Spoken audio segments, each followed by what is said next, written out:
The Burning Cold by Visheljian. There is not much to the Siberian landscape.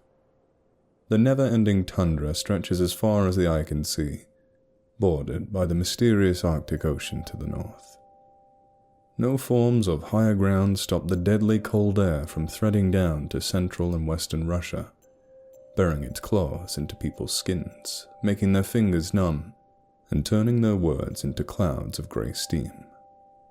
Not many people are brave enough to live that far into the north. Brave, or completely mad. Dr. Brian Radley and his associates, Kevin Teller and Claire Hall, arrived at precisely 7:03 p.m. on February 17th. The airport near Norilsk is never crowded. They made their way outside to the minivan drivers who were standing just there, chatting over cheap cigarettes. After a brief conversation with one of them, they got into a car that looked as if it would fall apart any second. Fortunately, the ride was not too long, and they got out into the overly polluted air of Norilsk. The bus they needed to catch to get to the Norilskaya River was not leaving until the next morning, so they checked into a motel that had seen better days. The heating was not working properly, so even under the 3 wooden sheets, Dr. Radley felt chilly and didn't catch a second of sleep. His alarm clock informed him that it was time to wake up, and he turned it off.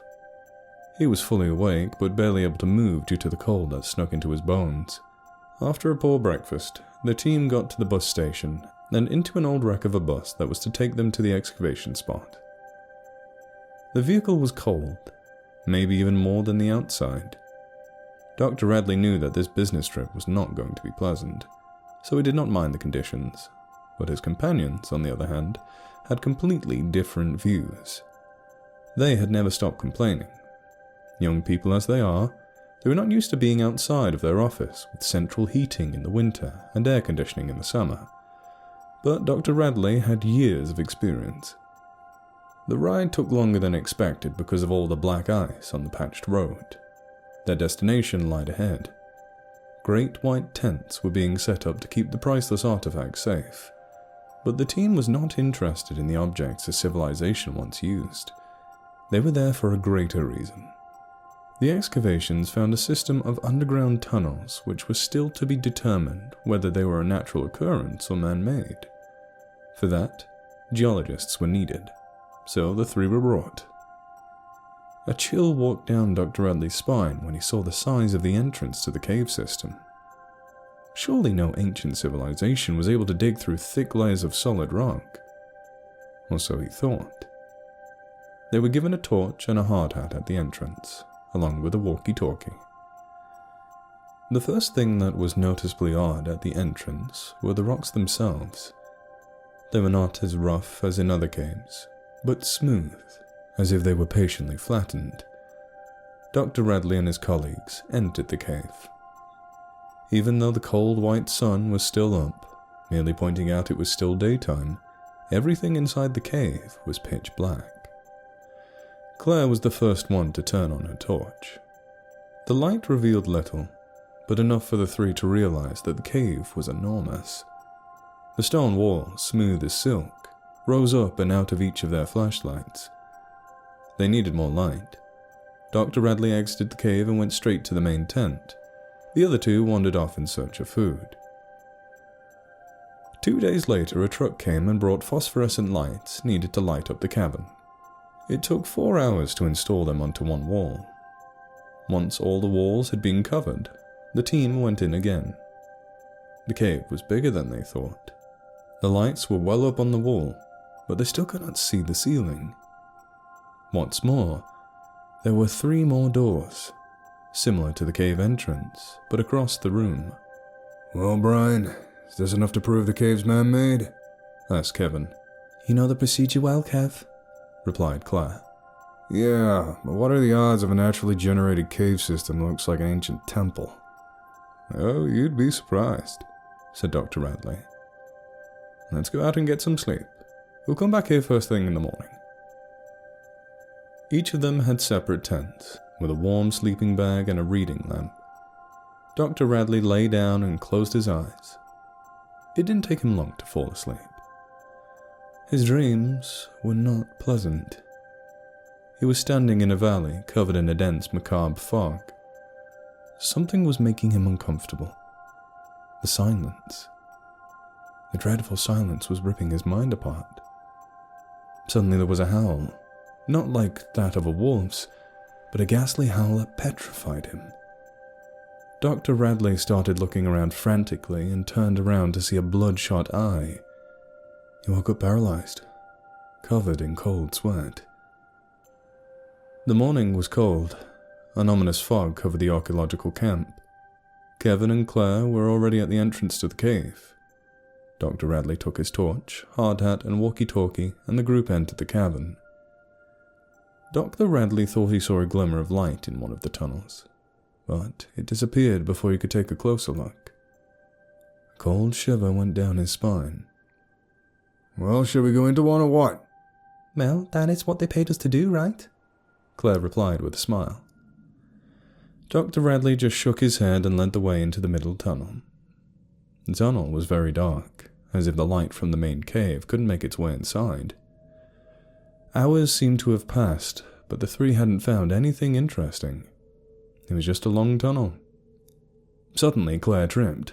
She fell down, grasping for the wall. Are you all right? Dr. Radley asked. Yeah, I tripped on a rock or something.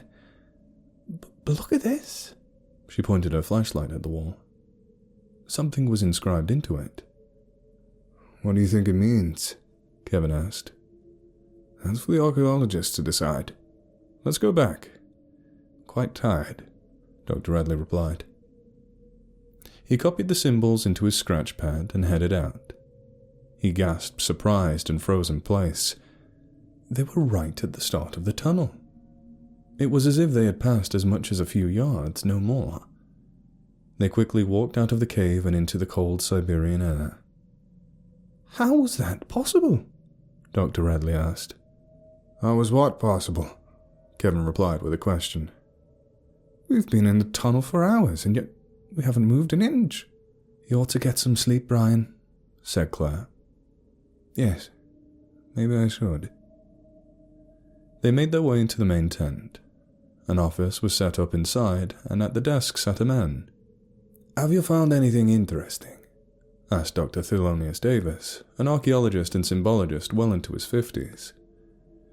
Yes, there was something inscribed into the tunnel's wall, Dr. Radley said, handing him the note. He decided not to let him know about what just happened. This is interesting. This writing was used by people who lived in Vinca 6,000 years ago. Well, this makes no sense. What is it? What does it say? Asked Kevin. It says P.S.O.G.L.A.F. Soglav. What does it mean? I don't know. The historians and mythologists are not supposed to arrive before tomorrow, and even that is questionable, due to the blizzard that's coming. Well, thanks anyway, Dr. Davis. Dr. Radley shook his hand, and they left the tent. That night, Dr. Radley tried not to sleep, but his eyelids were too heavy. He fell asleep in an awkward body position. He found himself in a valley covered with a dense fog. For a moment, he thought he saw a shadow in the fog, but it disappeared. His heart started beating faster. Adrenaline rushed into his blood. He heard the sinister howl he heard last night. He started running for his life. There were footsteps behind him. No, those were not footsteps. They sounded like hooves. He wanted to turn around, but he couldn't make himself do that. He started losing his breath and felt a searing pain in his lungs. He fell on the cold ground and turned to his back. An eye was watching him, inches from his own. He woke up paralyzed again, covered in cold sweat. His back was still sore, since he didn't take a comfortable position in his sleeping bag. The morning was very cold. Dark grey clouds covered the sky. His colleagues were already in front of the cave entrance, waiting for him and his equipment. They entered the cave. Dr. Radley stopped, petrified. He heard a howl. The haunting howl from his own nightmares. Come on, Brian. Don't tell me you're afraid of the wind's noises, said Kevin and chuckled. They entered the left-hand tunnel. There was a glimmer of light somewhere in the distance. Dr. Radley stood in place. Kevin insisted on checking it out, so Dr. Radley reluctantly continued with exploration. The further they went into the tunnel, the less the flashlights were effective. It was as if dark fog was rising. Dr. Radley heard footsteps. But no, they didn't sound like footsteps, more like hooves on solid rock. He was frightened more than ever in his life. He started shivering. The three reached the pile of rocks. Well, this was a waste of time, said Kevin. Wait, do you see that? The symbols from the second tunnel are inscribed here, said Claire. Yeah, but it seems as if they were done in a hurry. Maybe the people wanted to keep something out. Let's go back. This is a dead end. We'll check out the third one tomorrow, Dr. Radley said, and started walking towards the exit. Then there was that howl again. A howl that made fear sneak into Dr. Radley's bones. Then there were the whoos again. Now the other two were startled as well, and because of this they started running. They ran for what had seemed hours and reached the main cave. They rushed out, snow starting to fall. The vision was blurred by the fog as well. They were stumbling through the rising blizzard, looking for a way to the main tent.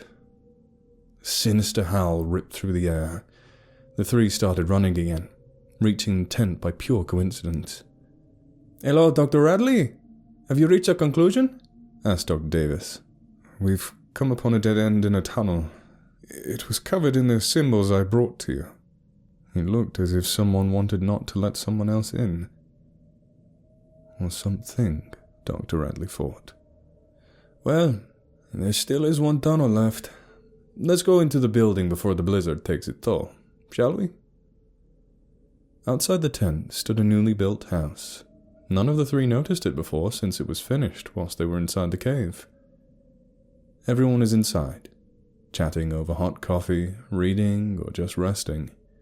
It was warm due to the large fireplace and so many people in one spot. "Is everyone here?" asked Dr. Davis. "No, Doctor. We're missing 2 electricians. They never checked in after setting up the lights inside the cave." Dr. Radley's stomach turned. He thought he heard it again. The howl. He remained quiet and found his sleeping bag. He knew he would fall asleep, so he didn't try to suppress it. It was dark. He couldn't see a thing. He heard the howl. The well-known shiver found its way into his bones. No matter how well anticipated it was, he couldn't stay brave. He heard hooves. The moon shone, revealing an eye staring at him. It was inches away from his face. He felt the stench of 1,000 corpses. He tried to scream, but he couldn't. He saw a flash and woke up. He was covered in cold sweat again. He heard scratching, but he couldn't make himself move. The scratching was getting louder and louder. It stopped. And then he heard a quiet growl. But everything went silent. Dr. Radley didn't sleep for the rest of the night. "Well, it's a good thing we aren't snowed in," said Dr. Davis the following morning. "What happened here?" he asked, looking at the door from the outside. "Probably wolves, Doctor," said another man. "Yes, perhaps you're right." Dr. Radley didn't want to go back into the cave. Well, that's what he was paid for. This time he was the first one in front of the entrance of the cave. "I didn't sleep well last night. I had this horrible nightmare," said Kevin. "You're probably homesick," said Claire, and smiled. They entered the cave. Half the lights were out. A fog rose inside the cave. It was dark due to the lack of lighting. Dr. Radley saw a light down the right-hand tunnel. Despite his fear, he led the way into it. He heard hooves somewhere in the dark, but he couldn't tell if it was in front or behind him. Then there was a silence so encompassing he couldn't even hear his own breathing, not even the footsteps of his colleagues. He looked behind him. There was no sign of the two. His heart rushed. He started turning back. There seemed to be no end. He couldn't decide which way was right, which one was left. Dr. Radley tripped and fell. He dropped his torch, swiftly picking it back up, just to see a pile of rocks like the ones on the right-hand tunnel. This one was different. There was a huge hole in it. He finally realized. The rocks were trying to keep something inside. He heard the howl he dreaded, the hooves that followed. He didn't want to make himself turn around, but he did. There the abomination stood in front of him, with its devil-like hooves and monstrous arms on the ground. Its body reminded him of a human's, yet it was larger. But its head, it was his worst fear. A hound's head, with a single red eye in the middle. The creature let out a growl, and then charged.